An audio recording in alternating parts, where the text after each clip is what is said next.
Now we're gonna get onto the main straightaway, of course, and back around to the starting line.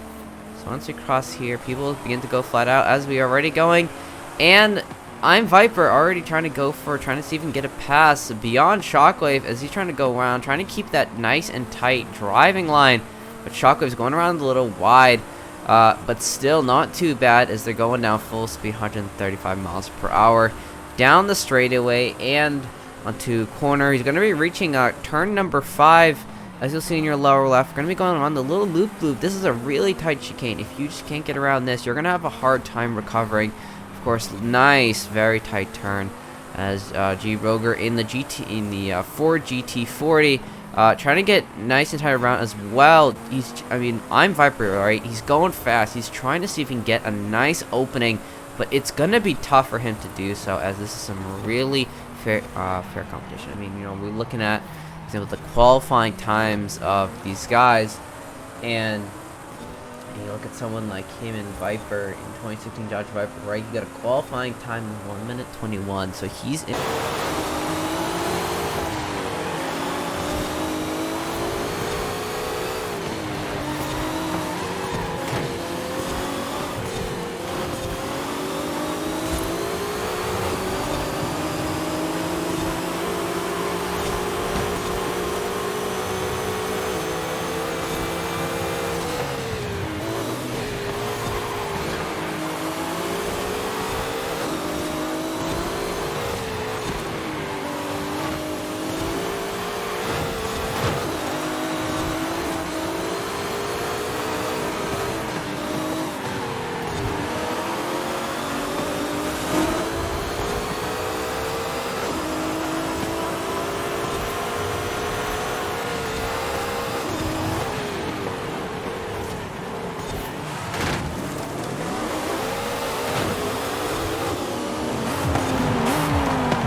It's tough on these straightaways, especially when you have someone like a OilyFurball, Shockwave just in front of you. But we can't forget about DreadfulShark as well. In the DreadfulShark in number 71. I mean, it's tough competition here, ladies and gentlemen. It's tough stuff to be able to get past these kinds of people, but they'll be able to make it through eventually. It's just a matter of just being careful, right? We have time. This is an endurance race, meaning that you can't. You can't waste your attention span all fast and try to go really hard, because then what's going to happen is you're just going to get lost behind. You're trying to put all that stress and effort into try to find that pass. I mean, we don't even talk about Shockwave and OilyFurball. Really going to be two of the biggest duels here today. Is just look at them dancing around each other. They are just simply unable to find another one. But let's see if maybe we can rotate somewhere else. We're gonna actually pop over to Shock, who we were just talking about, in the Lamborghini External Huracan model. He's gotten the lead. He's currently in 4th place. Over and right around it. If you can't get these masterful braking lines, or just cutting just carefully around, that's gonna be tough. So we're gonna be kind of wiggling back here, back in number 2, go around, I believe number 3 here. Right onto the chicane. Very nice. Very nice. Nice straightaway. Real good. Right onto 5th here. Easy does it. Easy does it. Very good. Very good. Nice. Really smooth lines with these guys. I mean, just Imviper, he's an excellent racer. Like I said earlier, he got actually one of the fastest qualifying times at 1 minute 20 seconds and 496 milliseconds there for the qualifying time, meaning that he has the ability. And here we go. Maybe this is his chance to be able to get through and pass C Shockwave 12. He's almost there. He just has to get a nice bit of... Oh, and then one of the first collisions of the race. B700 smacks him and gets in front as Rgoer takes the lead away from him. Oh my god. Ladies and gentlemen, this is tough. Tough when you get into these kind of situations. And I think also C Shockwave just suffered another issue as well, having collided with the wall for an extended period of time, thus lagging behind. This just gave Rgoer and Viper the chance they needed to make it forward.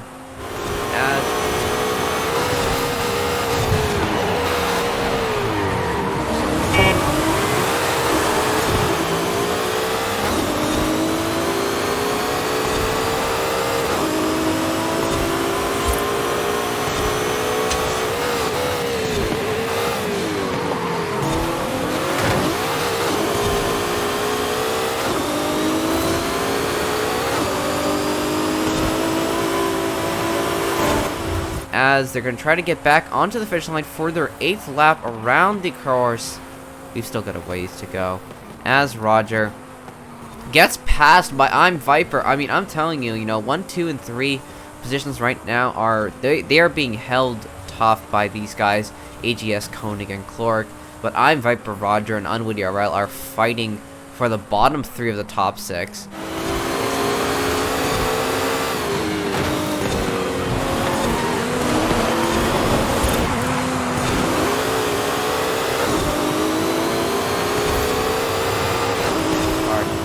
Doing this in first person, very, very impressive in the Ferrari. I mean, it's a great view right here as well.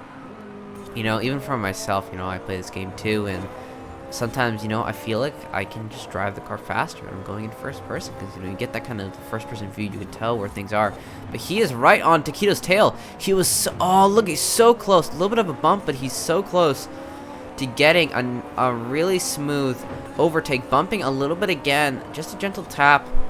As long as he's careful, doesn't try to tackle anyone, tries to go for a really nice braking job here, really good. I mean, those Ferraris are just known to rip loose, but when you can get them under control, they handle so well.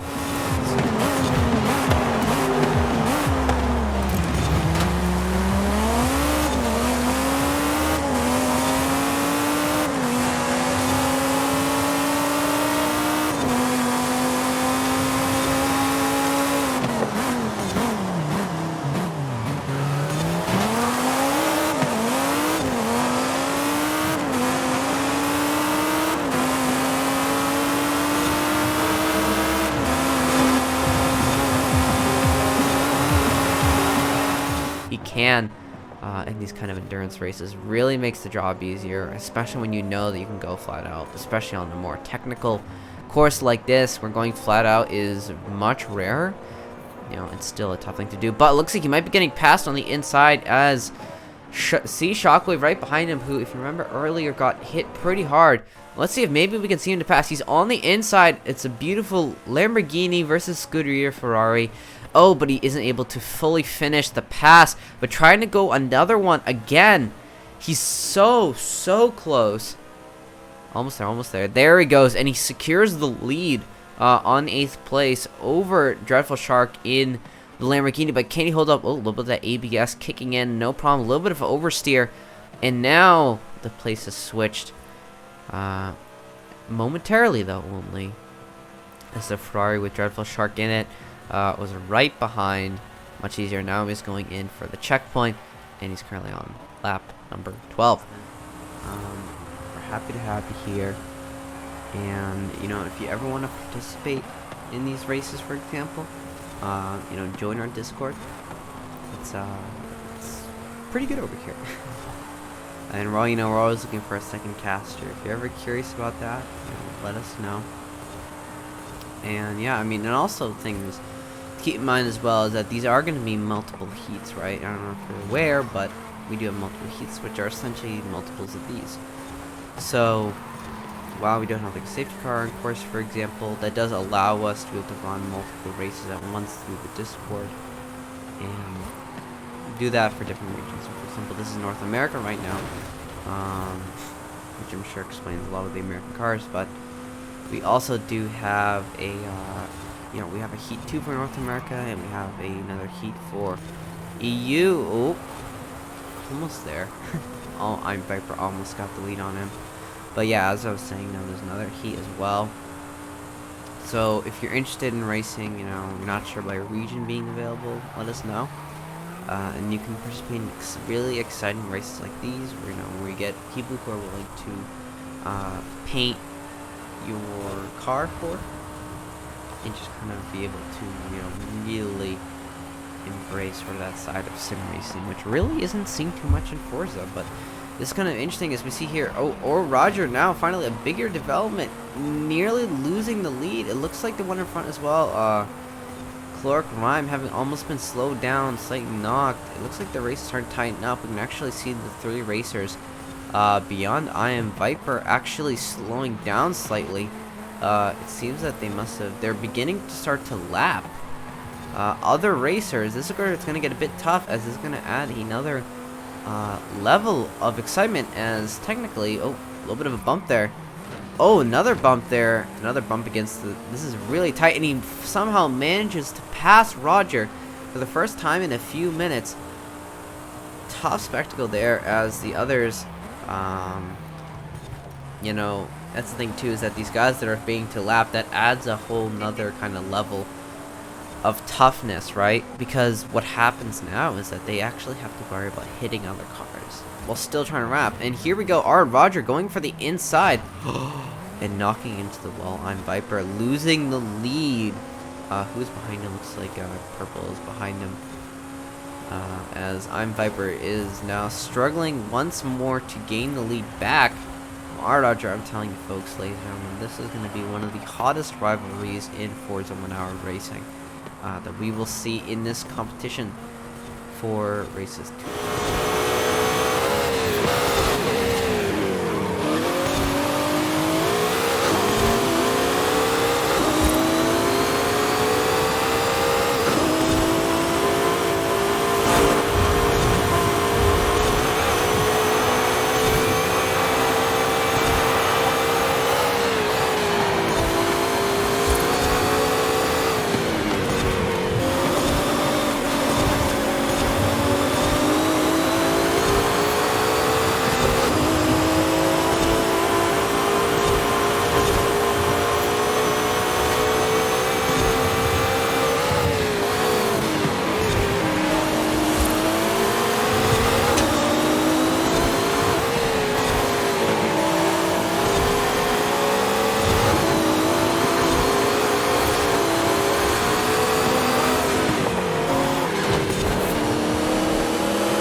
Now full throttle. Any mistake he makes will spell doom, as AGS Resurrected is literally right behind. You can literally see in the menu that that dude is right behind him. He's not giving him any room of failure. He has to keep going. He has to live up to his phrase, I want to go fast. You better go fast, my friend, otherwise they're going to catch up.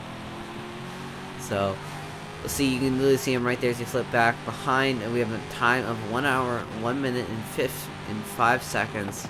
At this current fastest lap now at 1 minute 19 and 702. I believe is currently his still fastest lap. Has not achieved the new fastest lap yet. However, on lap 45, anything can change.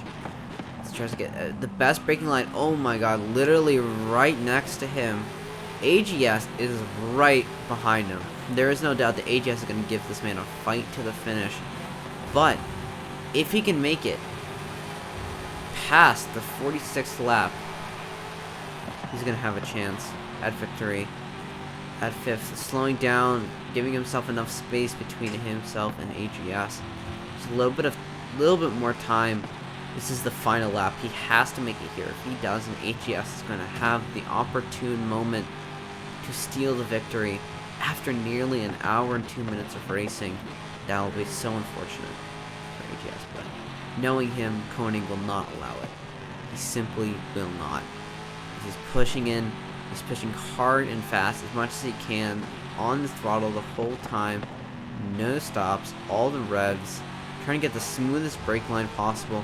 And now he's going in, possibly for the final stretch of road. He's nearly there. Gonna have to make one more loop-de-loop most likely before he'll be able to turn around and do the final loop. So I think we're going up turn number 11 on the third stage of the map. Here we are, going 46. Or 46. This is going to be tight. We're going to be watching them for the rest. Unfortunately, we do not have a perspective for AGS. That would be fantastic if we did. But he's putting so much pressure on Koenig right now. I mean, this is going to be possibly one of the best rivals that we've seen as he's pulling in towards the finish line. Almost there.